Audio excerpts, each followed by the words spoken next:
ભાદર એક ડેમમાંથી પિયત માટે પાણી છોડવામાં આવ્યું।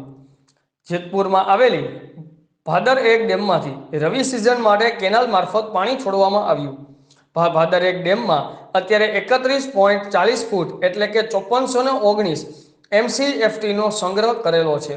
2000 MCFT સિંચાઈ માટે તબક્કાવાર ખેડૂતોને 6 પાણ વર્ષ દરમિયાન અપાશે।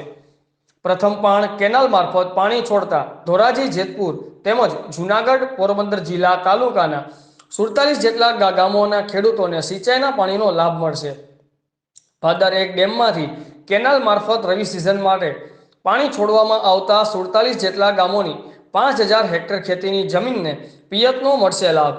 રવિ સિઝન માટે પાણી સિંચાઈનું છોડવામાં આવતા ઘઉં, ધાણા, જીરુંના વાવેતર માટે ખૂબ ઉપયોગી બનશે। ભાદર એક ડેમમાંથી પાણી છોડતા ખેડૂતોમાં ખુશીનો માહોલ। રિપોર્ટર રવિભાઈ વિંજુડા, આઝાદ મીડિયા લાઈવ, જેતપુર।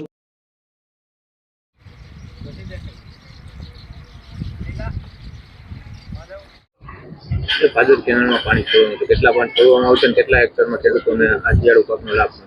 ભાદર એક સિંચાઈ યોજનામાં હાલ આપણે જે આપણું 27,000 હેક્ટર સીસીએ છે એમાંથી આપણે 8,000 હેક્ટરનું આયોજન કરેલું હતું, જેમાં આપણે અત્યારે 4600થી 4700 હેક્ટરના ફોર્મ આવી ગયેલા છે। એટલે કે 4500થી 5000 હેક્ટર 5000 ખેડૂતોની અરજીઓ આપણી પાસે આવી ગયેલી છે રબી સિંચાઈ માટે, જેમાં આપણે 3 પાણ ઊભા પાક માટે એટલે કે કપાસને તુવેર માટે છે, જ્યારે ચણા, ઘઉં અને ધાણા માટે એટલે કે નવા જે શિયાળુ પાક છે એના માટે આપણે 6 પાણનું આયોજન કરેલું છે, જેમાં આપણે ભાદર કેનાલની અંદર આવતા 46 ગામને